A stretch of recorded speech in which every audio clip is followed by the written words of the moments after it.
Praise the Lord everyone. फिर से सभी को जय मसीह की। क्या आप सभी आनंदित हैं?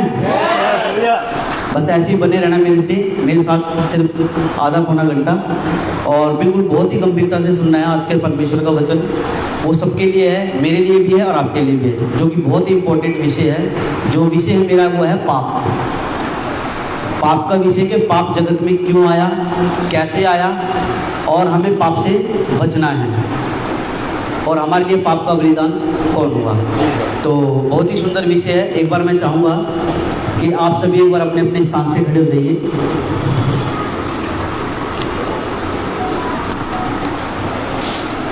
आइए हम प्रार्थना करते हैं। सृष्टिकर्ता पिता अनुग्रहकारी, आपका धन्यवाद करते हैं पिता परमेश्वर। प्यारे प्रभु जी, पिता परमेश्वर, जितने भी लोग प्यारे पिता परमेश्वर इस ऑनलाइन के माध्यम से सुन रहे हैं मेरे पिता परमेश्वर, और जितने भाई बहन यहाँ पे बैठे हैं मेरे पिता परमेश्वर जो आए और जो बाद में सुनेंगे मेरे पिता परमेश्वर, इस वचन के द्वारा पिता परमेश्वर सभी आशीषित हो मेरे पिता परमेश्वर। और पिता परमेश्वर इस वचन को लेकर चले अपने जीवन के अंदर मेरे पिता परमेश्वर। और पिता परमेश्वर कोई भी शैतान इन वचनों को ना चुराने पाए पिता परमेश्वर। प्यारे प्रभु जी, आपका धन्यवाद करते हैं। कोई भी किसी प्रकार की बीमारी में, दुख तकलीफ में, परेशानी में, लाचारी में है पिता परमेश्वर, यीशु मसीह के नाम से डांटते हैं हर एक बीमारी, सभी को चंगाई दे, सभी की जरूरतों को अपने स्वर्ग से पूरा कर पिता परमेश्वर। हे पिता, आपका धन्यवाद करते हैं। सारी महिमा आदर पिता परमेश्वर आपकी करते हैं। मांगते हैं छोटी सी बेनती को अपने उद्धार करता यीशु मसीह के सामर्थ्य नाम से दया से सुने और बेनती कबूल करे पिता परमेश्वर। आमीन। एक सुंदर तालियां देंगे प्रभु यीशु मसीह के नाम से। आप सभी थैंक यू, बैठ सकते हैं अपने स्थान पर। आप सभी बैठ सकते हैं अपने स्थान पर। आइए हम स्टार्ट करते हैं। जो आज का हमारा टॉपिक है कि पाप क्यों आया और कैसे आया और पाप किसे कहते हैं। ये बहुत ही इंपॉर्टेंट विषय है और इसको हम लेकर चलते हैं कि पाप एक ऐसा विषय है जिसे विश्वासी और अविश्वासी दोनों को जानना बहुत जरूरी है। जो मेरे को सुनेंगे, जो कि अविश्वासी है, और जो मेरे पेज से आएगा और जो सुनेगा वो जरूर एक बार जो मैं आज बोलने जा रहा हूँ जरूर सुनिएगा आप, कि बहुत ज़रूरी है। और जो इस वीडियो को सुन रहा है और वो शेयर कर सकते हैं किसी दूसरे के पास, ताकि वो भी इस वचन को सुने और क्या पता परमेश्वर कब किसकी ज़िंदगी बदल दे। हालेलुया। सबसे पहले मैं आपको अपना चर्च का एड्रेस बता देता हूँ विषय को स्टार्ट करने से पहले, कि जो हमारा चर्च का एड्रेस है, जो फिजिकल चर्च हम लगाते हैं, ये उत्तम नगर वेस्ट मेट्रो स्टेशन के पास 699 पिलर नंबर के सामने किशन गार्डन है। आप वहाँ पर आ सकते हैं, हमारे साथ विजिट कर सकते हैं। और जो ऑनलाइन सुन रहे हैं वो मेरा जो पेज है MMP तेली वीएच कुमार के नाम से, आप उसको भी लाइक कर सकते हैं, फॉलो कर सकते हैं और वीडियो को ज़्यादा से ज़्यादा शेयर कर सकते हैं। और एक चीज़ और बताना चाहूँगा, अगर आप खरी शिक्षा की चाह रखते हैं और खरी शिक्षा को सुनना चाहते हैं तो आप पास्टर डैनियल राज जी का जो फेसबुक का पेज है उसको आप फॉलो कर सकते हैं और वहाँ से पास्टर डैनियल राज जी की वीडियो को सुन सकते हैं, जो कि खरी शिक्षा, जैसे प्रभु यीशु मसीह की, पतरस की, पौलुस की जो शिक्षाएं थी पहली सदी की, आज वही शिक्षा मसीह मंथन बैठक MMP लेकर चल रहा है, जो यीशु मसीह की खरी शिक्षा है। आप सुन सकते हैं और यहाँ पर आकर विजिट कर सकते हैं और पास्टर डैनियल राज जी को भी सुन सकते हैं। अगर आप फेसबुक नहीं चला पाते हैं, अगर आप यूट्यूब चलाते हैं, तो यूट्यूब के ऊपर भी पास्टर डैनियल राज जी का जो पेज है डैनियल राज जी के नाम से, उसको भी आप फॉलो, सब्सक्राइब और लाइक कर सकते हैं और वहाँ से भी आप खरी शिक्षा ले सकते हैं। अगर कोई MMP में जुड़ना चाहता है तो आप मेरे पास फ़ोन करिए, मैं आपको मसीह मंथन बैठक दिल्ली से है तो दिल्ली से, अगर बाहर से हैं तो भी आप मेरे पास कॉल कर सकते हैं। मैं अपना नंबर आपको मेंशन कर देता हूँ। मेरा मोबाइल नंबर है 8130155725। एक बार दोबारा बता देता हूँ, 8130155725। सॉरी, ये मेरा नंबर है। तो आप इस नंबर पर कॉल कर सकते हैं और खरी शिक्षा से आप जुड़ सकते हैं।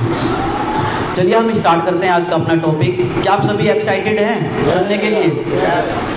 तो ऐसे ही आपको रहना है, मेरे साथ बने रहना है। दोबारा से स्टार्ट करता हूँ। जो हमारा आज का टॉपिक है पाप। पाप ऐसा विषय है जिसे विश्वासी और अविश्वासी दोनों को जानना बहुत जरूरी है। आइए हम बढ़ते हैं आगे। ये एक ऐसी घटना थी जिसने सब कुछ बदल दिया। जो ये घटना पाप की घटी थी, जो पाप जगत के अंदर आया, वो एक ऐसी घटना थी जिसने जगत को उलट पुलट दिया। उलट पुलट इसलिए दिया कि परमेश्वर ने सृष्टि को बनाया और फिर आदम को बनाया, उस टाइम पाप नहीं था। लेकिन एक व्यक्ति के जरिए जो पाप जगत के अंदर आया वो था शैतान। उस शैतान ने हवा को बहकाया और हवा को बहकाने के बाद फिर उसने आदम को बहकाया और पाप जगत में आया और पाप का बीज फैल गया, जो कि आज भी वो पाप का बीज हमारे अंदर, जो आदम का बीज हमारे अंदर है, वो आज भी फैल रहा है। हालेलुया। चलिए हम आगे बढ़ते हैं। जब ये घटना घटी है, जब से ये घटना घटी है, तब से मानो एक युद्ध चल रहा है, परमेश्वर और शैतान का युद्ध चल रहा है। हालेलुया। जैसे कि पाप के बारे में मैंने बताया कि हिब्रू भाषा में और ग्रीक भाषा में पाप का अर्थ क्या है। जैसे हिब्रू भाषा में पाप को कहते हैं खाता, और ग्रीक भाषा में हमार्तिया। जो पाप के जो हिब्रू लैंग्वेज है उसमें पाप को बोलते हैं खाता, और जो ग्रीक भाषा है उसमें बोलते हैं हमार्तिया। हालेलुया। ये देखते हैं कि आज्ञा पालन करने में असफल क्यों हुए। जो परमेश्वर की आज्ञा थी उसको आदम कैसे फेल हुआ अदन की वाटिका में। हालेलुया। पाप की शुरुआत कहाँ से हुई थी? अदन के बगीचे से, जहाँ ये दोनों फेल हो गए, आदम और हव्वा, वहाँ से पाप की शुरुआत हुई थी। सजा मिली मृत्यु की, कहाँ लिखा है? जब पाप किया तो सजा क्या मिली? मृत्यु की। पहले के आपने देखा, बाइबल में पढ़ा होगा कि कोई 900 साल जी रहा है, कोई 1000 साल जी रहा है, कोई 900, कोई 800, कोई 700, कोई 750। लेकिन जैसे जैसे पाप जगत में फैलता गया और जैसे जैसे पाप जगत में बढ़ता गया तो मृत्यु उम्र जो है कम होती चलेगी। कम होती इतनी कम हो गई कि आज इतना पाप जगत में फैल गया है कि मनुष्य की उम्र कुछ भी नहीं रही है। 50-60 साल मुश्किल से जी पाता है, शैतान उसको ले जाता है। लेकिन हमें परमेश्वर ने अनंत जीवन दिया है जो कि संसार के पास नहीं है। हालेलुया। रोमी की पुस्तक उसका 6वां अध्याय और उसकी 23 आयत में लिखा है, क्योंकि पाप की मजदूरी तो मृत्यु है। जो पाप की मजदूरी क्या है? मृत्यु है। रोमियो की पुस्तक उसका 5वां अध्याय और 17वीं आयत में लिखा है, क्योंकि जब एक मनुष्य के अपराध के कारण मृत्यु ने उस एक ही के द्वारा राज्य किया। अपराध के कारण अपराध किया उसने, परमेश्वर की आज्ञा को टाला। परमेश्वर ने बोला कि तुम उस वृक्ष का फल ना खाना, नहीं तो तुम मर जाएगा। तो परमेश्वर ने क्यों बोला? परमेश्वर तो चाहता ही नहीं था कि मैं आदम को बनाकर उसको मतलब कि मृत्यु दूँ। वो तो चाहता था कि जैसे मैं हूँ वैसे आदम रहे। लेकिन परमेश्वर ने उसने आज्ञा का उल्लंघन करा और उसने पालन नहीं किया, तो इसीलिए मृत्यु आई उसके अंदर।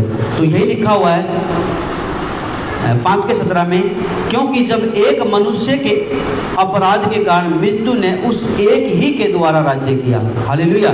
रोमी की पुस्तक इसी के 18 में लिखा है, 5:18 में, इसीलिए जैसे एक अपराध सब मनुष्य के लिए दंड की आज्ञा का कारण हुआ। उस एक अपराध के कारण हम जितने भी मनुष्य हैं इस जगत के अंदर, सबके लिए दंड का कारण हुआ।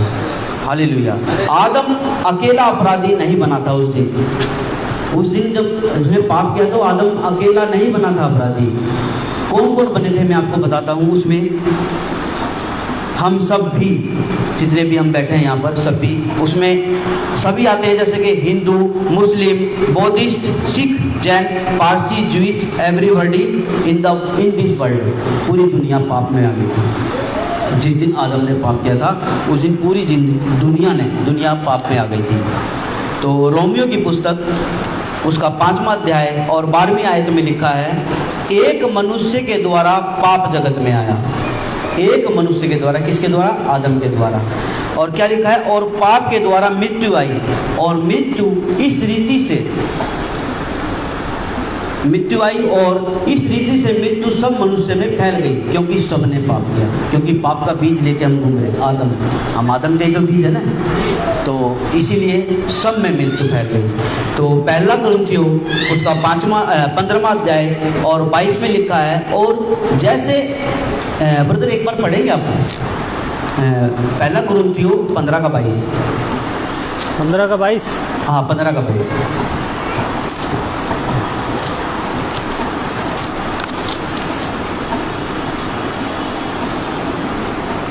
इसीलिए मैं तुम्हारे पास आने से बार बार रुका रहा।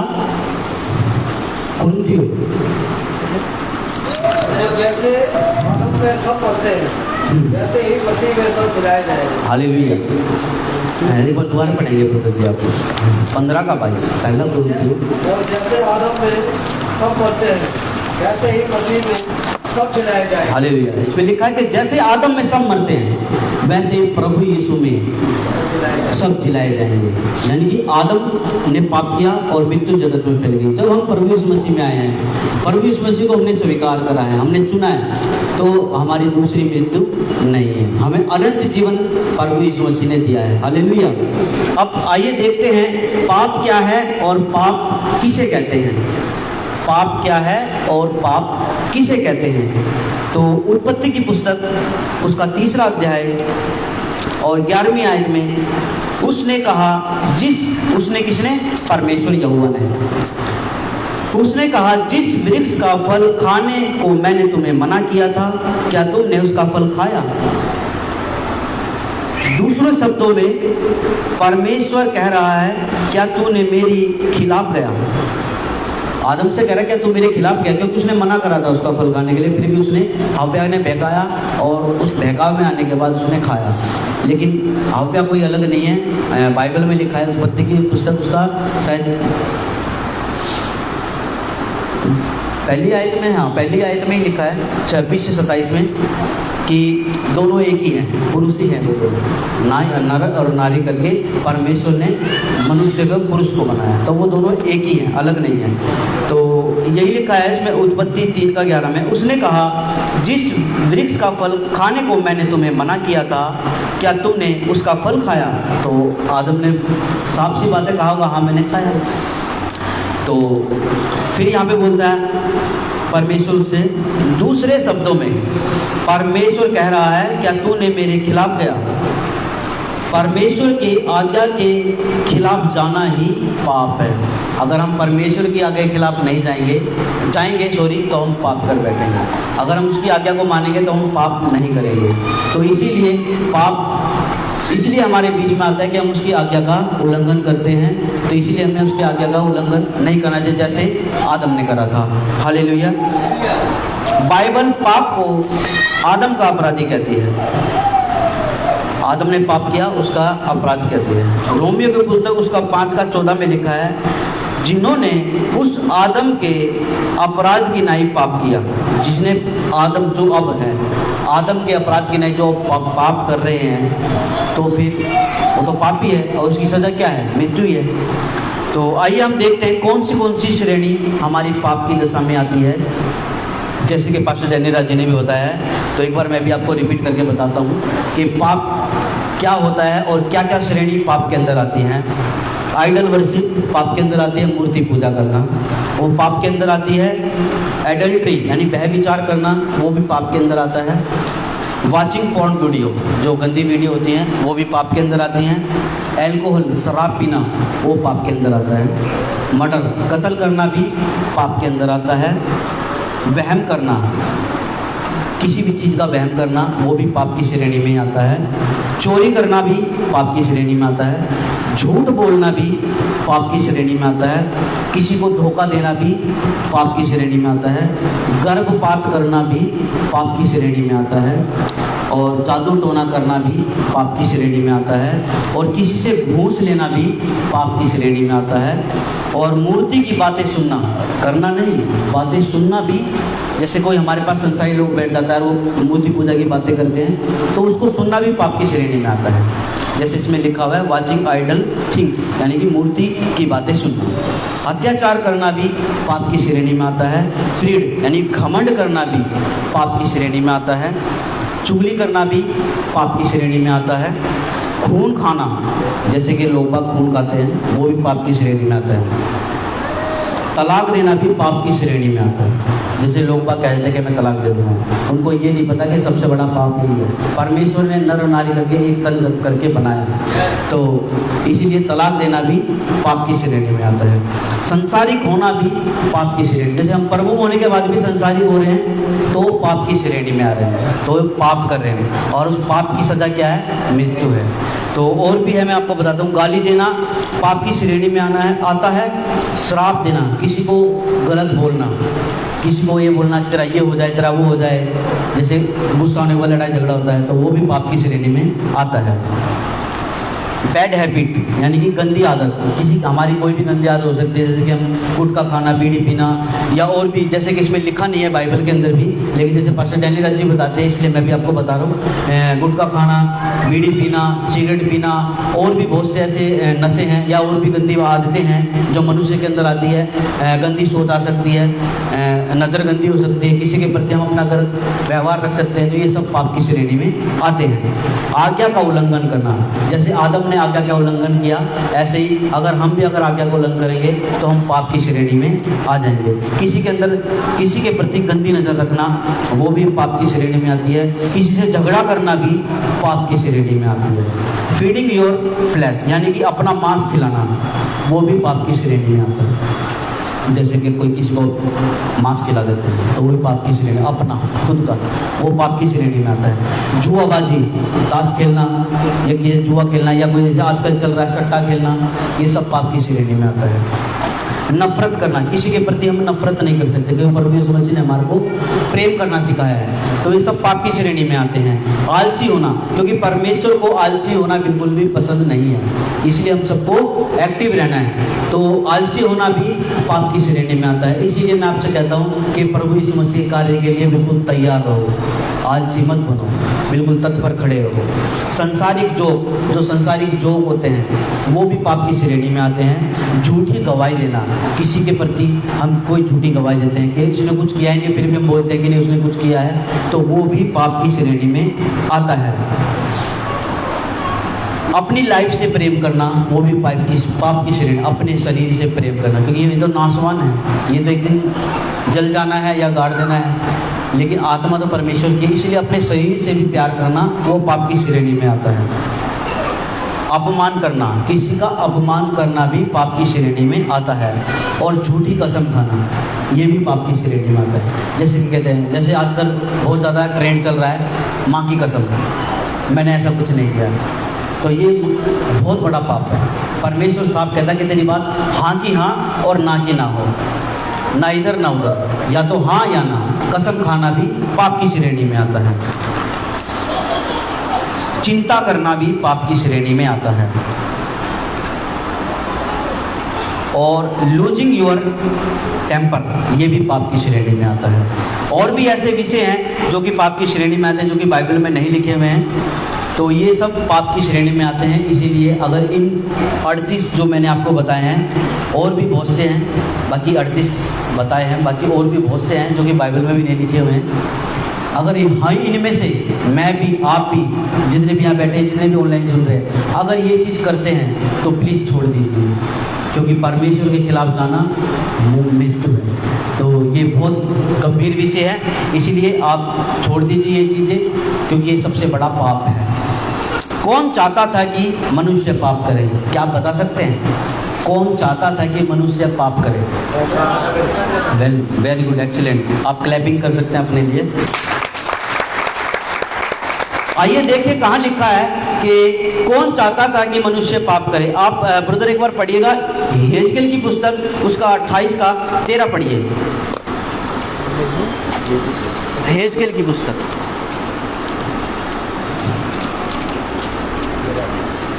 पुराने नियम, हेजकेल की पुस्तक लास्ट में, दानियल के बाद।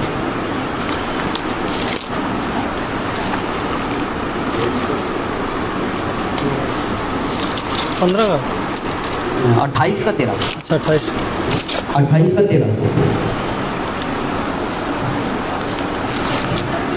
ठीक है।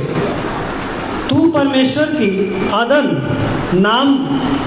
नामक बारी में था, बस, तेरे पास बस। देखिए इसमें लिखा है कि तू परमेश्वर की अदन नाम बारी में था। तू यानी कौन? शैतान। ब्रैकेट में शैतान लिख रखा है मैंने। तू यानी कि शैतान कहाँ था? अदन नाम बारी में ही था ना, क्योंकि हम बाइबल कॉलेज भी पढ़ के आए हैं, तो पास्टर जी ने भी हमें बताया कि शैतान वहीं पर ही मौजूद था। जिस टाइम आदम और हव्वा थे तो वहाँ पर शैतान भी था और प्रभु यीशु मसीह भी वहीं पर ही थे। तो बिल्कुल शैतान अदन नाम बारी में था, उसी ने हवा को बहकाया, और शैतान ही चाहता है कि मनुष्य पाप करे, और कोई नहीं चाहता। शैतान खुद भरमाता है मनुष्य को। तो हमें उस सबसे पहले उस शैतान की शिक्षा, जो शैतान हमारे को अंदर कैप्चर करता है, उससे हमारे को बचना है, ताकि हम श्रेणी में ना आए, पाप की श्रेणी में। और वो हम कैसे बचेंगे? आप कोई बता सकते हैं? कैसे कर सकते हैं? कैसे बचेंगे? आज्ञाकारिता में रहकर, परमेश्वर की आज्ञाकारिता में रहकर हम पाप से बच सकते हैं। आज्ञाकारिता में रहकर, और दूसरा हमें आगाह कौन करेगा? परमेश्वर का वचन और संगति और पवित्र आत्मा, वो हमारी अगुवाई करेगी ना कि चाहिए या गलत है, क्योंकि हमारे को दिया इसीलिए गया है पवित्र आत्मा। तो इसीलिए ये बहुत ज़रूरी है कि हमें परमेश्वर की आज्ञा को मानना है और शैतान के हर एक दाव को अपने पैरों से कुचलना है। हालेलुया। वही परमेश्वर तब भी था और आज भी है। जो पहली सदी में परमेश्वर था वो तब भी था और आज भी है। वही शैतान तब भी था और आज भी है। वही शैतान पहले भी था और आज भी है, और वही आज्ञा तब भी थी और आज भी है परमेश्वर की। इसीलिए बस फर्क एक ही है, तब आदम सिर्फ बगीचे से निकाला गया था। उस टाइम क्या हुआ था? जिस टाइम उसने पाप किया, परमेश्वर ने उसको बगीचे से निकाल दिया था। लेकिन आज क्या है? आज साफ साफ लिखा है कि बस फर्क एक ही था, तब आदम सिर्फ बगीचे से निकाला गया था, लेकिन आप निकाले जाओगे हमेशा के लिए। देख लो, अगर हम पाप करेंगे तो हमेशा के लिए निकल जाएंगे, क्योंकि अगर हमने पाप किया तो फिर शैतान के चंगुल में फंसी गए और उसकी मृत्यु है। साफ लिखा रोम की पुस्तक में। तो जितना टेम्पटेशन यानी प्रलोभन उस बगीचे में नहीं था, जितना प्रलोभन आज है हमारे संसार में। आज तो इतना प्रलोभन है कि शैतान हमारे को ऐसे चुटकियों में भरमा सकता है, लेकिन हमें उससे बचना है। वो कैसे बचेंगे हम?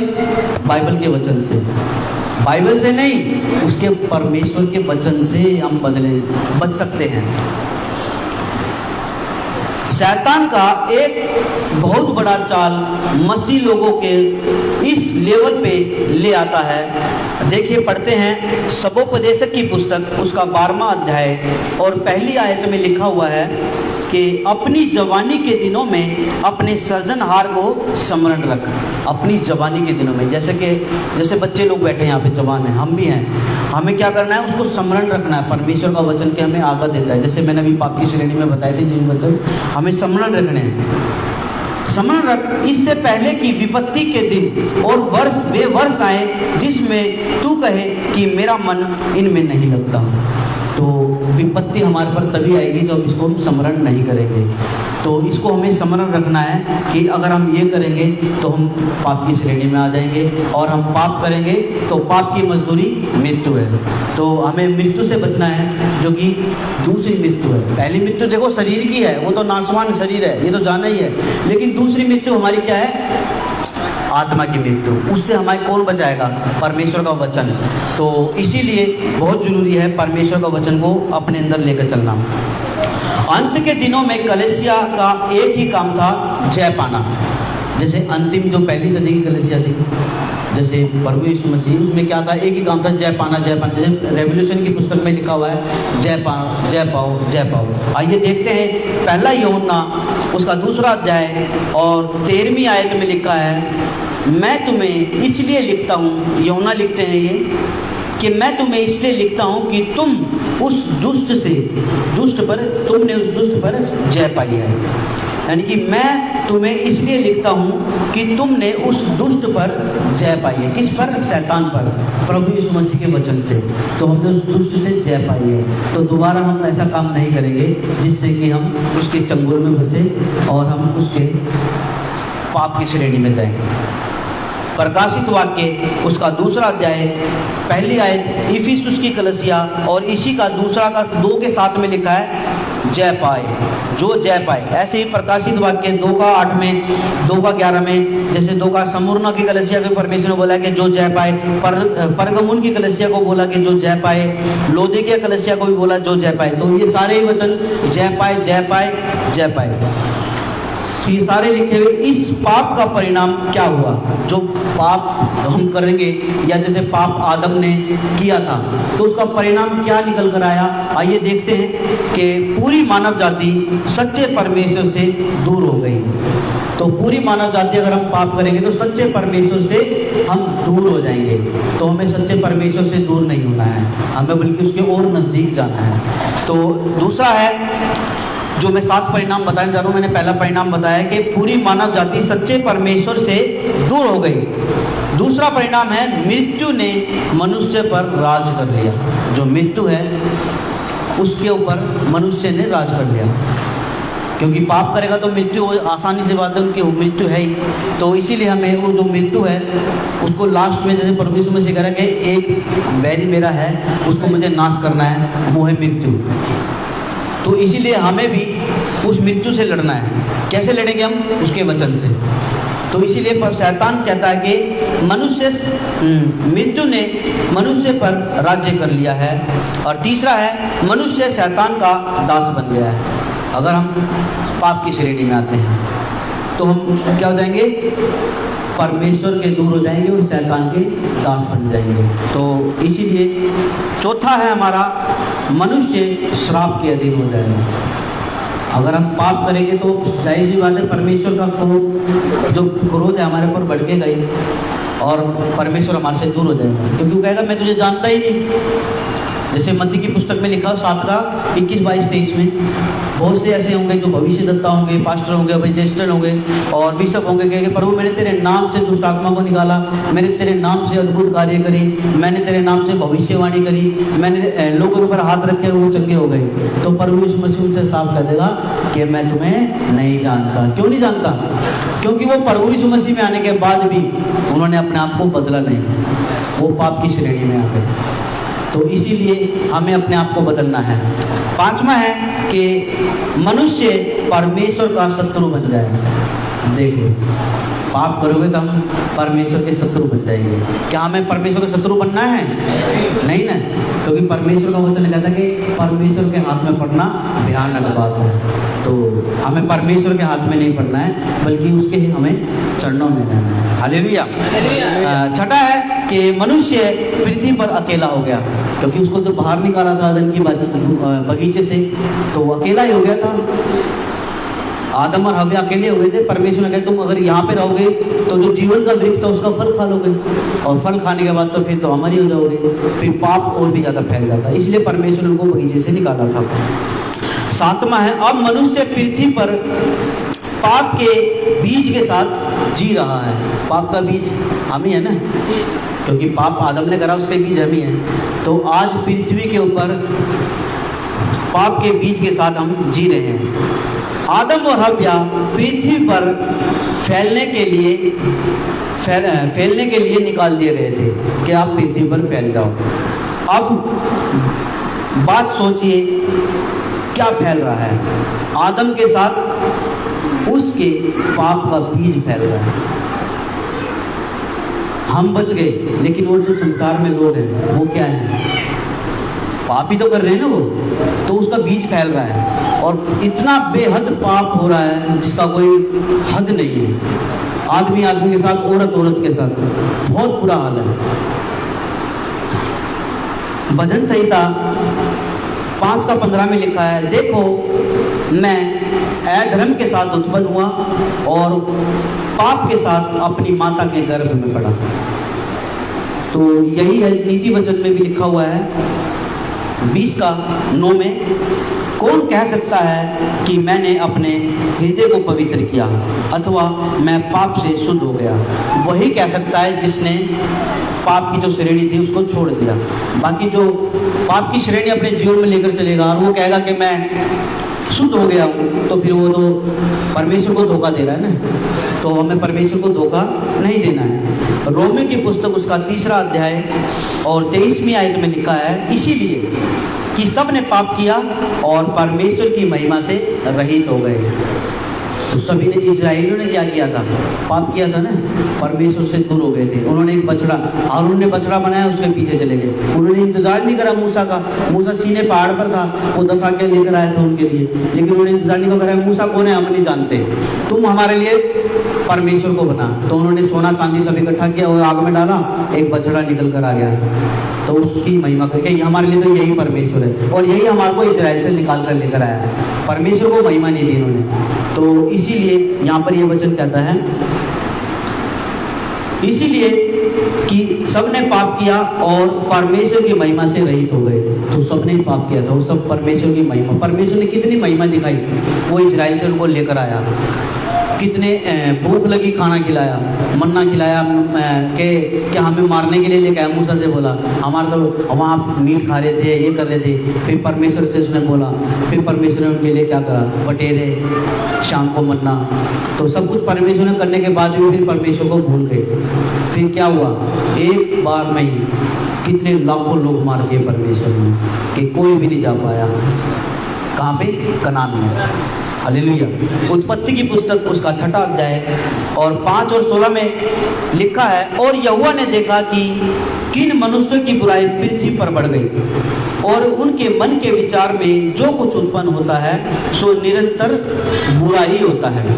और यहोवा पृथ्वी पर मनुष्य को बनाने से पछताया और वह मन में अति खेदित हुआ।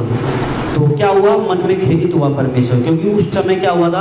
मनुष्य इतना पाप कर रहे थे कि बहुत ज़्यादा। जैसे कि लूत वहाँ पर गया हुआ था सदोम और गोमोरा में, वहाँ पर कितना बुरा पाप था कि आदमी आदमी के साथ बुरा काम कर रहा है, कामातुर हो रहा है उसके साथ, और औरत के साथ कामातुर हो रही है। तो परमेश्वर ने क्या करा? उसको सदोम और गोमोरा को नाश कर दिया। वहाँ पे धर्मी सिर्फ लूत और उसकी 2 बेटियाँ निकली, और 2 बेटियाँ वो भी देखो, क्योंकि वो वहाँ पर रहती थी उनकी बेटियाँ, तो उनकी शिक्षा ही थी ना उनके पास ही। तभी तो उन्होंने अपने पिता को दारू पिलाई, जो इसमें लिखा हुआ दाखरस पिला के उसको इतना मतवाला कर दिया कि उनके साथ वो सोई। तो उनकी कैसी शिक्षा थी? सदोम और गोमोरा जैसी शिक्षा थी, क्योंकि वहाँ पर यही काम होता था। तो वो भी व्यभिचारी थी। हालेलुया। पूरी दुनिया में आदम का बीज फैला हुआ है। इस दुनिया में धोखा है, इस दुनिया में नफरत है, इस पूरी दुनिया में कत्ल है, व्यभिचार है और भ्रष्टाचार है। ये सारी चीज़ इस दुनिया में है जो कि पाप की श्रेणी में आते हैं। हालेलुया। आदम के पाप ने दुनिया भर के इंसानों को क्या बना दिया? पूरी तरह से गंदा बना दिया आदम को, यानी कि इंसान को, मनुष्य को बिल्कुल ऐसा बना दिया पूरे इंसान को कि आदम के पाप ने कि बहुत ही बुरा, कि परमेश्वर को घृणा आती है। कहता है कि परमेश्वर के मैं तुझे अपने मुंह से उगलने पर, प्रकाशित वाक्य में साफ लिखा है। क्या आप जानते हैं मनुष्य को देखकर परमेश्वर को उल्टी आती है ना? परमेश्वर को मनुष्य को देखकर उल्टी आती है। तो लिखा है प्रकाशित वाक्य उसका 3:16 में, मैं तुझे अपने मुंह से उगलने पर। परमेश्वर साफ कहता है, क्योंकि तुम मेरे पाप ही इतने आ गए कि मैं कैसे तुम्हारे को अपने पास रख, इसलिए मैं तुम्हें अपने मुंह से उगलने पर। और ये देखिए पढ़ते हैं कि दूसरा पतरस उसका 2 का 20, 21, 22 पढ़ते पढ़ेंगे एक बार आप। दूसरा पतरस उसका 2 अध्याय 20, 21, 22।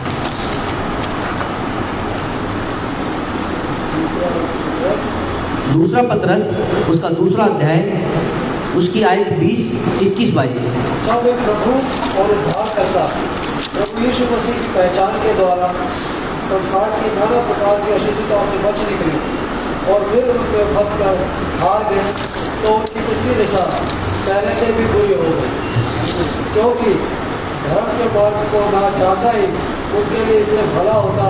इसे जानकर इस पवित्र आज्ञा से फिर जाते को उन्हें सौंपी गई थी।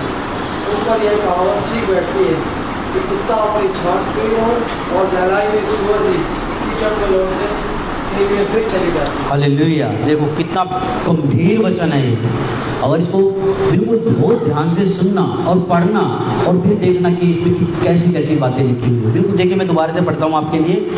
और जब वह प्रभु और उद्धारकर्ता यीशु मसीह की पहचान के द्वारा संसार की नाना प्रकार की अशुद्धता से बच निकले, यानी कि जिसने प्रभु यीशु मसीह को ग्रहण कर लिया और संसारिक काम छोड़ के और उससे बाहर आकर निकल चुके हैं, यानी कि अशुद्धता से बच निकले और फिर उसमें फंस कर हार गए, फिर दोबारा से चले जाते हैं उसी बात में। देख लो, तो उसकी पिछली दशा जब प्रभु यीशु मसीह में नया था, वो जो पहले था, उसकी जो पिछली दशा थी पहले से भी बुरी हो गई, क्योंकि उसने प्रभु यीशु मसीह की आज्ञा का उल्लंघन किया। और उसने आज्ञा का उल्लंघन किया तो उसकी जो पहले वाली दशा थी उससे भी बुरी होगी। जैसे मत्ती की पुस्तक में साफ लिखा है कि दुष्ट आत्मा उसमें से निकलती है तो वो जगह ढूंढती है और नहीं पाती, दोबारा उसी में आती है और उसको क्या देखती है? सदा सजाया सवारा हुआ देखती है, यानी कि परमेश्वर का उसके अंदर वचन नहीं होता है, सदा सवारा देखती है, उसमें बैठ जाती है और वो अकेली नहीं बैठती, और भी बुरी दुष्ट आत्माएं साथ लेकर आती है और उसकी पिछली दशा पहले से भी है ना। तो साफ लिखा हुआ मत्ती की पुस्तक में भी ऐसे ही दूसरा पत्रस का दूसरा अध्याय और 20-21-22 में लिखा हुआ है। और फिर उसमें फंसकर हार गए तो उसकी पिछली दशा पहले से भी बुरी हो गई, क्योंकि धर्म के मार्ग को न जानना ही उसके लिए भला होता। अगर वो धर्म के मार्ग को ना ही जानता ना तो उसके लिए भला होता है कि तुझे मरना तो है ही, और तू जानकर फिर भी अनजान बन रहा है, यानी कि छोड़ रहा है, तो फिर तो तू उससे भी बुरा हो गया ना। तो इसीलिए हमारे को सतर्क रहना है कि प्रभु यीशु मसीह में आना ही बड़ी बात नहीं है, उसके अंदर चलना सबसे बड़ी बात है, कि उसके वचन को चलना, उसके वचन को लेकर चलना और उसकी आज्ञा को मानना, ये सबसे बड़ी बात है। तो क्योंकि धर्म के मार्ग का न जानना ही उनके लिए इससे भला होता कि उसे जानकर उस पवित्र आज्ञा से फिर जाते जो उन्हें सौंपी गई थी। उन पर यह कहावत ठीक बैठती है कि कुत्ता अपनी छांट की ओर और नहलाई हुई सूरनी कीचड़ में लौटने के लिए फिर जाती है। जैसे कुत्ते की कहावत बताई है बट के मनुष्य के लिए, कुत्ते को आप कितना ही खा लो वो उल्टी करेगा, उल्टी करने के बाद उसी को दोबारा खा लेगा। तो ये कहावत कुत्ते के लिए, ये मनुष्य की है। वो ये इसलिए मनुष्य की है कि, और दूसरा जो सुअरनी है, सुअरनी को कितना अच्छी तरह नुहा लो धुला लो वो दोबारा कीचड़ में ही लौटेगी। क्यों लौटेगी? कि उसकी जाना उसको वहीं पर ही कीचड़ में। और कुत्ते को क्या काम करना है? उसको जाना कीचड़ में है, वो खाना एक छाटा नहीं है अपना झूठन खाना। तो जब संसारी काम हम छोड़कर और प्रभु में आने के बाद दोबारा संसार में जाएंगे तो फिर ये कहावत हमारे ऊपर बैठेगी। जो ये दो कहावत दी है ये मनुष्य के लिए। ऐसे ही मरकुस की पुस्तक उसका 7वां अध्याय 20-21-22 में लिखा है, फिर उसने कहा जो मनुष्य में से निकलता है वही मनुष्य को अशुद्ध करता है, यानी कि बुरी बुरी बातें मनुष्य के अंदर से मन से निकलती है वही मनुष्य को अशुद्ध करती है, क्योंकि भीतर से अर्थात मनुष्य के मन से बुरी बुरी बातें, चिंता, भय विचार, चोरी, हत्या, पर स्त्री गमन, लोभ, दुष्टता, छल, लूचपन, कुदृष्टि, निंदा, अभिमान और मूर्खता निकलती है। ये सब बुरी बातें भीतर ही से निकलती है और मनुष्य को अशुद्ध करती है। तो ये बातें हमारे अंदर से बिल्कुल भी नहीं निकलनी चाहिए, ये मनुष्य को अशुद्ध करती है और ये सब पाप की श्रेणी में आती है। तो बुरी बातें क्या हुई कि लोग गालियाँ बकते हैं, प्रभु में आने के बाद भी अपने आप को नहीं बदला तो फिर वो मनुष्य नहीं, वो पाप की श्रेणी में आ जाएगा। तो गाली बकना सबसे बड़ा पाप है, क्योंकि इसमें साफ लिखा है कि जो जो बातें तुम्हारे मुख से निकलती हैं अशुद्धता करते हो, तुम्हारे मन के भीतर से निकलती है। तो हमारे भीतर से अच्छी तुम्हारी बातें तुम्हारे सिर्फ मुख से धन्यवाद ही निकलना चाहिए, जैसे लिखा है ना, और किसी को श्राप नहीं देना, क्योंकि तुम आशीष के बारिश कह रहे हो तो तुम्हें आशीष ही देनी है, ना कि श्राप देना है। श्राप देना किसी को पाप की श्रेणी में आता है। दूसरा कुरिन्थियों उसका 7:1 में लिखा है, सो हे प्यारो, जबकि ये प्रतिज्ञाएं हमें मिली हैं तो आओ हम अपने आप को शरीर और आत्मा की सब मलिनता से दूर करें और परमेश्वर का भय रखते हुए पवित्रता को सिद्ध करें। अपने आप को सिद्ध करें, क्योंकि प्रभु यीशु मसीह सिद्ध है। तो प्रभु यीशु मसीह सिद्ध है तो हमें भी सिद्ध बनना है। अगर हम सिद्ध नहीं बनेंगे तो हम स्वर्ग नहीं जा पाएंगे, हम पाप नहीं बसे रहेंगे। इसलिए प्रभु यीशु मसीह पौलुस भी कहता है कि मैं तुझे पवित्र कुंवारी की नाई सौंप दूं। तो सिद्ध कौन है? प्रभु यीशु मसीह। इसलिए परमेश्वर ने भी कलीसिया को सिद्ध करने के लिए बनाया है। तो हमें सिद्ध बनना है ताकि हम स्वर्ग जाए। अगर हम सिद्ध नहीं हैं तो फिर हम कितना ही हे प्रभु कर ले, हम स्वर्ग नहीं जा पाएंगे। इसलिए हमें सिद्ध बनना है। पाप को हल्के में लेने की गलती मत करना, ये पाप आपका उद्धार छीन लेगा। अगर हम पाप को अगर हल्के में लेंगे, जो हमारा उद्धार हुआ है, कहते हैं कि क्या उद्धार होने के बाद उद्धार नहीं जाएगा, उद्धार छीन जाएगा। अगर हम पाप ही कर देंगे हमारा उद्धार क्या रहेगा? उद्धार तो छीन जाएगा हमारा। आइए देखते हैं 7 गलतियां आपका उद्धार छीन सकती हैं। वो 7 गलतियां क्या हैं? पहली गलती है जो परमेश्वर की इच्छा पर नहीं चलते। जो परमेश्वर की इच्छा पर नहीं चलते वो अपना उद्धार खो देंगे। मत्ती की पुस्तक उसका 7:21 में लिखा है, जो मुझे हे प्रभु कहता है उनमें से हर एक स्वर्ग के राज्य में प्रवेश नहीं करेगा, वही जो मेरे स्वर्गीय पिता की इच्छा पर चलता है। जो परमेश्वर की इच्छा पर चलता है वही स्वर्ग के राज्य में जाएगा, अन्यथा वो नहीं जाएगा। दूसरा है जो मूर्ति पूजक है, प्रभु यीशु मसीह को भी फॉलो करता है और मूर्ति को भी फॉलो करता है, तो वो स्वर्ग के राज्य में नहीं जाएगा और अपना उद्धार खो बैठेगा। इसीलिए सिर्फ हमें एक ही परमेश्वर है, प्रभु यीशु मसीह, पिता परमेश्वर और पवित्र आत्मा भी परमेश्वर है, इनको ही लेकर चलना है। हालेलुया। तीसरा है जो कि सबसे बुरा है, भयविचारी। व्यक्ति को भयविचारी भी 2 तरीके का है। एक भयविचारू है जो आदमी औरत के साथ, औरत आदमी के साथ, आदमी के साथ, औरत के साथ। और दूसरा भयविचार वो है जो इजराइलियों ने किया था और जो लोग अभी जैसे करते हैं, वो भयविचारी है कि उन्होंने परमेश्वर को भी माना और बाल की भी पूजा करी। 2 आइडल्स रखे उसने, आइडल एक नहीं रखा, यानी परमेश्वर के साथ भी चले और मूर्ति पूजा के साथ भी चले, तो ये भी व्यभिचार है। तो इसीलिए हमें व्यभिचार नहीं करना। जो अपवित्रता का जीवन जीते हैं, अपवित्र करें, गलत काम करते हैं, गंदी सोच रखते हैं, ये भी हमारा उद्धार खो सकता है। इब्रानियों की पुस्तक उसका 12वां अध्याय और 14वीं आयत में लिखा है, सबसे मेल मिलाप रखने और उस पवित्रता की खोजी हो जिसके बिना कोई प्रभु को कदापि ना दिखेगा। देखो इब्रानियों की पुस्तक 2:14 में लिखा है कि सबसे मेल मिलाप रखने, हमें सबसे मेल मिलाप रखना, चाहे संसारी हो उससे भी, क्योंकि वो हमारे को देखकर ही बदलेगा ना कि ये मनुष्य पहले कैसा था अब कैसा हो गया है। क्योंकि हमारा प्रकाश चमकेगा ना मनुष्य के ऊपर, क्योंकि प्रभु यीशु मसीह का प्रकाश हमारे अंदर आएगा तो हमारे ऊपर चमकेगा। तो जैसे मेरे साथ भी होता है कि मैं पहले कैसा था लेकिन अब मैं कैसा हो गया हूँ, तो यही बात है, हम सबको पता है। और हम भी जैसे हम बाहर जाते हैं, अपनी जॉब पे जाते हैं, ड्यूटी पर जाते हैं, वो सब देखते हैं कि ये मनुष्य पहले कैसा था और अब कैसा हो गया, इसका सेल चलते दूसरा। तो यही चीज़ हमें दूसरे व्यक्ति ऊपर जाहिर करनी है। इसमें लिखा है कि सबसे मेल मिलाप रखने और उस पवित्रता की खोजी हो जिसके बिना कोई प्रभु को कदापि ना देखेगा। तो हमें प्रभु को देखना है ना, और हमें हवा में प्रभु से बातें करनी है, तो इसीलिए हमें अपना पवित्रता को संभाल के रखना है। हालेलुया। 5वां विषय है पैसे के लालची। हमें पैसों का लालची बिल्कुल नहीं होना है। अगर हम पैसों के लालची हो जाएंगे तो ये हम अपना उद्धार खो बैठेंगे। तो देखिए पढ़ते हैं मत्ती की पुस्तक उसका 19:23 में लिखा है, तब यीशु ने अपने चेलों से कहा, मैं तुमसे सच कहता हूँ कि धनवान का स्वर्ग के राज्य में प्रवेश करना कितना कठिन है। जैसे एक धनवान प्रभु यीशु मसीह के पास आया था, उसने बोला था कि प्रभु कि मैं स्वर्ग में जाने के लिए मैं क्या करूँ, तेरे पीछे चलने के लिए मैं क्या करूँ। तो परमेश्वर यीशु मसीह ने बोला कि अपना धन कंगालों को दे दो, लेकिन वो धनवान था, वो नहीं दिया। तो इसलिए प्रभु यीशु मसीह ने ये बोला था कि धनवान का स्वर्ग में जाना इतना कठिन है जितना कि ऊंट का सुई के नाके में से निकल जाना। तो ऊँट सुई के नाके में से निकल जाएगा, लेकिन मनुष्य कभी नहीं निकलेगा। हाँ, धनवान नहीं जाएगा। हालेलुया।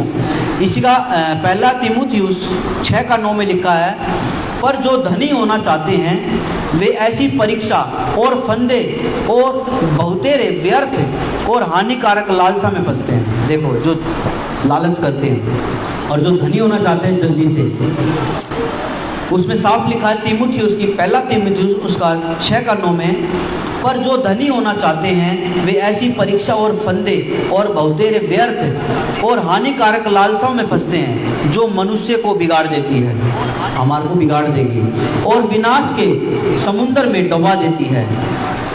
विनाश के समुद्र में मार्को, विनाश समुद्र क्या है? जाहिर सी बात है, पाप है, और पाप का मजदूरी तो मृत्यु है, तो हमें इससे बचना है। और छठा है जो नशा करते हैं। नशा किसी भी चीज़ का लगा लो, नशे की श्रेणी में काफ़ी सारी चीज़ आती हैं। अगर हम नशा करेंगे तो हम पाप करेंगे और हम अपना उद्धार खो बैठेंगे, जो कि प्रभु यीशु मसीह ने हमारा उद्धार, जिस दिन प्रभु यीशु मसीह हमारे को चुन लेता है उसी दिन हमारा उद्धार हो जाता है। और तो उस उद्धार को हमारे को संभाल कर रखना है, ना कि उसको व्यर्थ जाने देना है। तो इसीलिए हमें नशे से बचना है।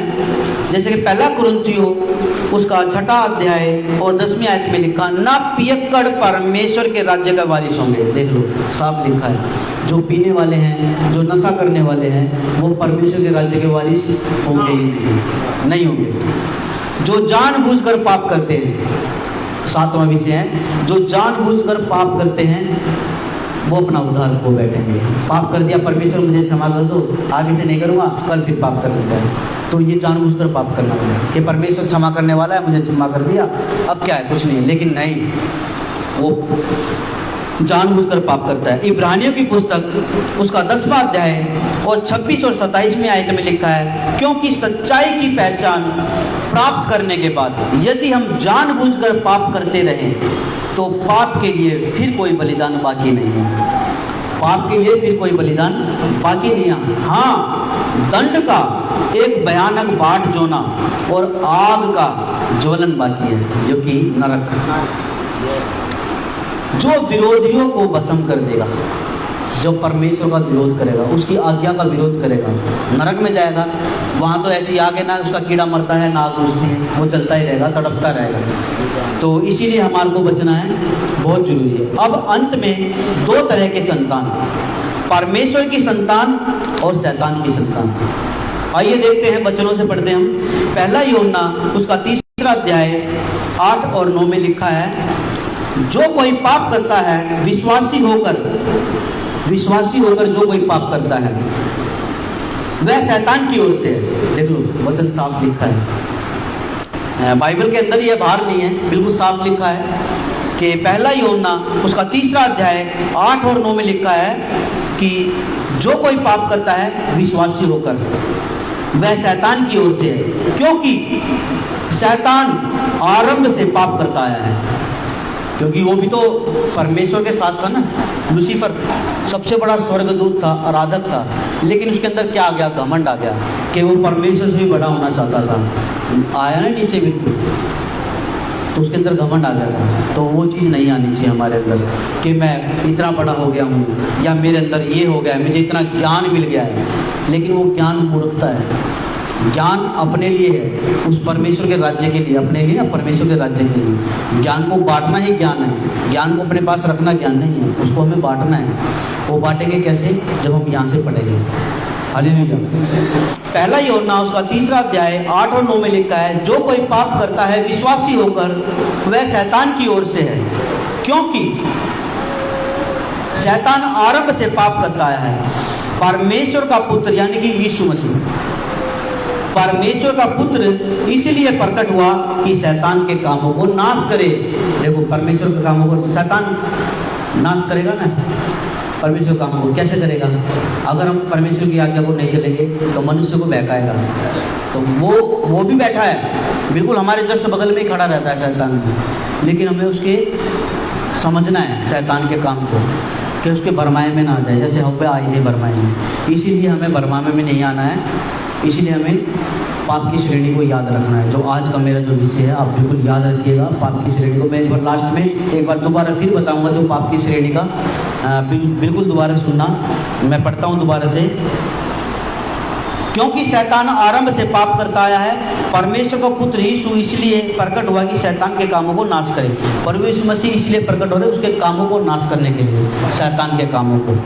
जो कोई परमेश्वर से जन्मा है वह पाप नहीं करता। जो कोई परमेश्वर से जन्मा है वो पाप नहीं करता, क्योंकि उसका बीज उसमें बना रहता है। तो उसका बीज क्या है? परमेश्वर का वचन। वचन। हालेलुया। आप क्लैपिंग कर सकते हैं ब्रदर के लिए। जो कोई परमेश्वर से जन्मा है वह पाप नहीं करता, क्योंकि उसका बीज उसमें बना रहता है। क्योंकि परमेश्वर से जन्मा है, उसका बीज क्या है? परमेश्वर का वचन हमारे अंदर होगा तो हम बिल्कुल भी नहीं शैतान के बरमाने में। तो उसका वचन ही हमारे लिए बहुत जरूरी है। और पढ़ेंगे हम यूहन्ना की पुस्तक, इसी का 3:10 में लिखा है, इसी से परमेश्वर की संतान और शैतान की संतान जाने जाते हैं। अगर हम उसकी आज्ञा को नहीं मानेंगे तो हम शैतान की संतान हैं, अगर हम उसकी आज्ञा को मानेंगे तो हम प्रभु यीशु मसीह परमेश्वर की संतान हैं। हालेलुया।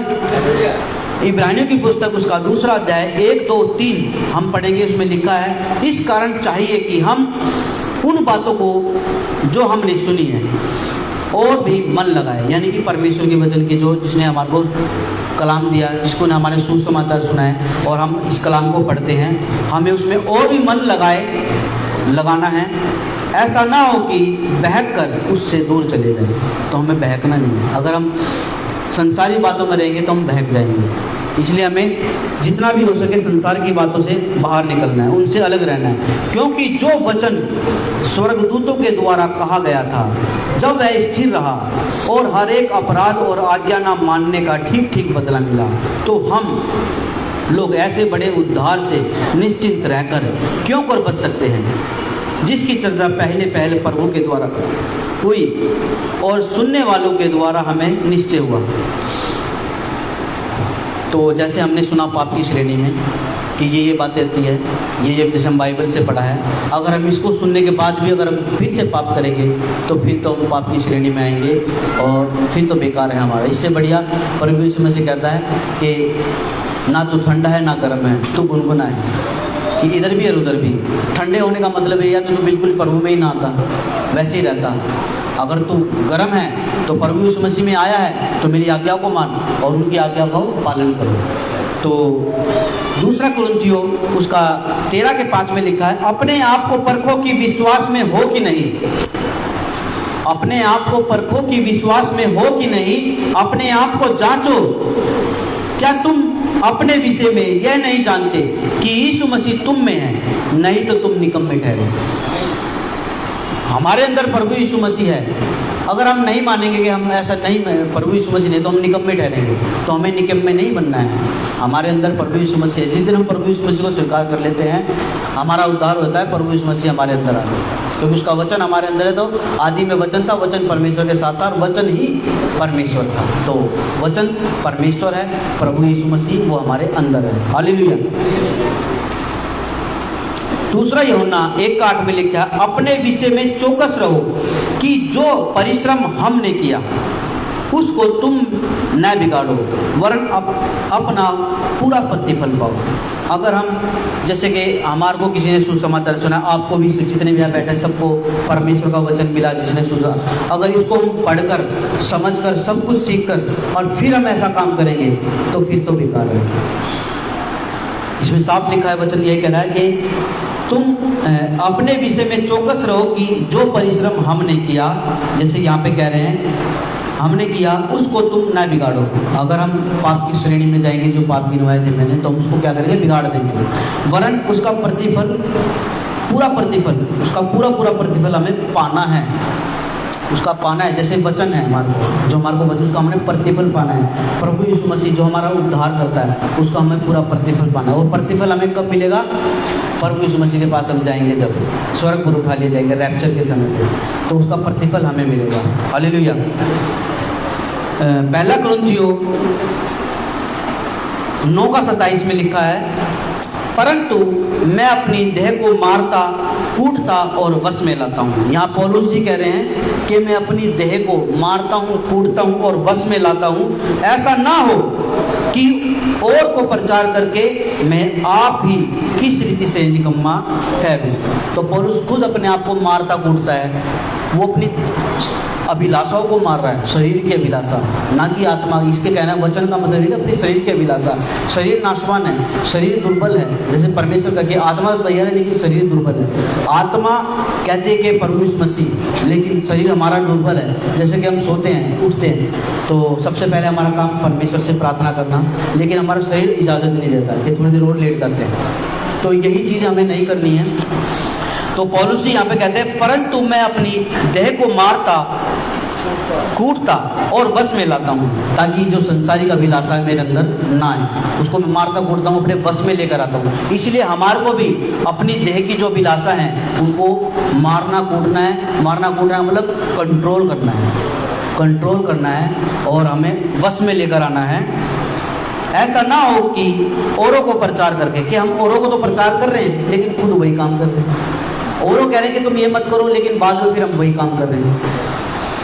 मैं आप ही इसी रीति से निकम्मा ठहरूंगा। तो पौलुस यहाँ पे कहते हैं, और मैं पौलुस ने ये अपने लिए नहीं बोला, अपने लिए बोला और हमारे लिए बोला, सबके लिए बोला है कि अपनी देह को मारना कूटना है और वश में करना है, और उस जो पाप की श्रेणी में आते हैं उससे हमारे को बचाना है। तो मैं एक बार बता देता हूँ जो पाप की श्रेणी के, ताकि आप याद है किसी को कोई बता सकता है? मैं दोबारा बताता हूँ आपको कि पाप की श्रेणी में क्या क्या आते हैं। फिर जैसे कि मूर्ति पूजा करना पाप की श्रेणी में आते हैं। मूर्ति पूजा करना, वह विचार करना, फोन वीडियो देखना, गंदी वीडियो देखना, जैसे कि गंदी वीडियो तो है, बाकी रील्स वगैरह भी देखना ही पाप की श्रेणी में आते हैं। शराब पीना पाप की श्रेणी में, कत्ल करना, वहम करना, चोरी करना, झूठ बोलना, किसी को धोखा देना, गर्भपात करना, जादू टोना करना, घूस लेना भी पाप की श्रेणी में आते हैं। मूर्ति की बातें सुनना वो भी पाप की श्रेणी में आते हैं। और एक चीज़ और बताता हूँ, बाइबल भी पढ़ रहे हैं और कोई भी धार्मिक पुस्तक पढ़ रहे हैं, वो भी पाप की श्रेणी में आते हैं। जैसे लिखा हुआ है, मूर्ति की बातें सुनना और करना भी पाप की श्रेणी में आते हैं। अत्याचार करना भी पाप की श्रेणी में आते हैं। घमंड करना भी पाप की श्रेणी में आते हैं। किसी के प्रति कड़वाहट रखना भी पाप की श्रेणी में आते हैं। खून करना पाप की श्रेणी, खून खाना और खून करना भी पाप की श्रेणी में आते हैं। तलाक देना किसी को भी पाप की श्रेणी में आते हैं। और संसारिक होना भी पाप की श्रेणी में आते हैं। किसी को गालियाँ देना वो भी पाप की श्रेणी में आते हैं। किसी को श्राप देना भी पाप की श्रेणी में आते हैं। हमारी गंदी आदतें भी पाप की श्रेणी में आती है। लालच करना भी पाप की श्रेणी में आती है। और आज्ञा का उल्लंघन करना भी पाप की श्रेणी में आता है। गंदी नज़र रखना भी पाप की श्रेणी में आता है। और किसी से झगड़ा करना भी पाप की श्रेणी में आता है। जैसे प्रभु यीशु मसीह कहता है कि तो तेरे गाल पे थप्पड़ मार दे, उसकी तरफ दूसरा भी फेंक दे। तो इसमें लिखा कि झगड़ा करना भी पाप की श्रेणी में आता है। अपना मांस खिलाना भी पाप की श्रेणी में आता है। गैमलिंग यानी कि जुआबाजी भी, सट्टा खेलना या और भी बहुत से जो होता है जो जुआ, वो भी पाप की श्रेणी में आते हैं। किसी के प्रति नफरत करना भी पाप की श्रेणी में आते हैं। और 31वां है वर्डली जोक्स, यानी कि संसारिक जोक, टेली जोक जो होते हैं, जो गंदे संदे जोक होते हैं, जो वो भी पाप की श्रेणी में आते हैं। आलसी होना, हमारे को आलसी नहीं होना है, वो भी पाप की श्रेणी में आते हैं। झूठी गवाही, जैसे कि कोई हमारे को किसी की कोई बात हो जाए, कोर्ट में जाना होता है और किसी के प्रति हम झूठी गवाही देते हैं, वो भी पाप की श्रेणी में आते हैं। तो प्रभु यीशु मसीह जैसे कहता है कि तेरी बात हाँ की हाँ और ना की ना हो, तो इसीलिए झूठी गवाही देना भी पाप की श्रेणी में आती है। और अपने शरीर से, अपने जीवन से प्यार करना भी पाप की श्रेणी, क्योंकि ये तो नाशवान है। प्यार करनी है तो उस आत्मा से प्यार करनी है जो कि परमेश्वर के पास जाएगी। उस आत्मा को बचाना है, ना कि शरीर को। तो ये भी पाप की श्रेणी में आती है।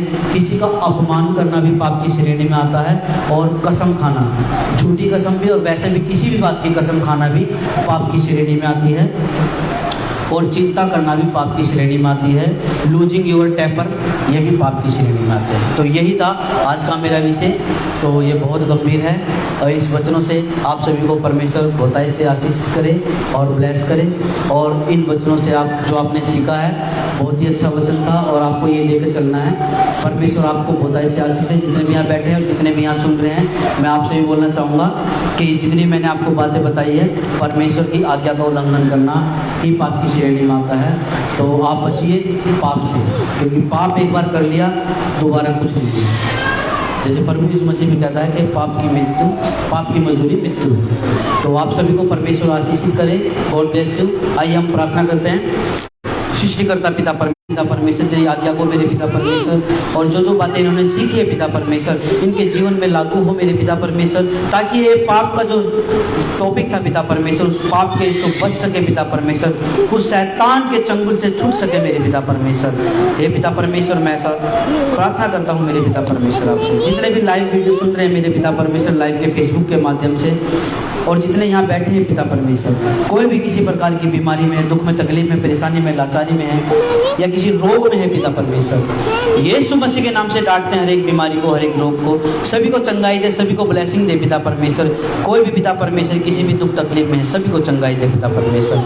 सभी की जरूरतों को अपने स्वर्ग से पूरा कर पिता परमेश्वर। सभी के अपने अंधन के भंडार भर पिता परमेश्वर। जिसकी जो भी जरूरतें हो पिता परमेश्वर, तेरी अगुवाई से पूरी हो पिता परमेश्वर, क्योंकि तेरे बगैर कुछ नहीं है पिता परमेश्वर। तू चाहेगा तो सब कुछ हो जाएगा पिता परमेश्वर, अगर तू नहीं चाहेगा तो कुछ भी नहीं है पिता परमेश्वर। क्योंकि हमारे जीवन के अंदर सिर्फ पिता परमेश्वर आपकी इच्छा पूरी हो पिता परमेश्वर। हम अपनी इच्छा नहीं चाहते, हम अपने जीवन में सिर्फ आपकी इच्छा चाहते हैं पिता परमेश्वर। हमारे जीवन के अंदर आपकी इच्छा पूरी हो पिता परमेश्वर। सारी आदर, प्रशंसा, महिमा, जलाल आपकी करते पिता परमेश्वर। और पिता परमेश्वर, हम मांगते हैं छोटी सी विनती को अपने उद्धारकर्ता यीशु मसीह के सामर्थ्य नाम से, जैसे सुने विनती कबूल करे पिता परमेश्वर। आमीन। सबको जय मसीह की। God bless you.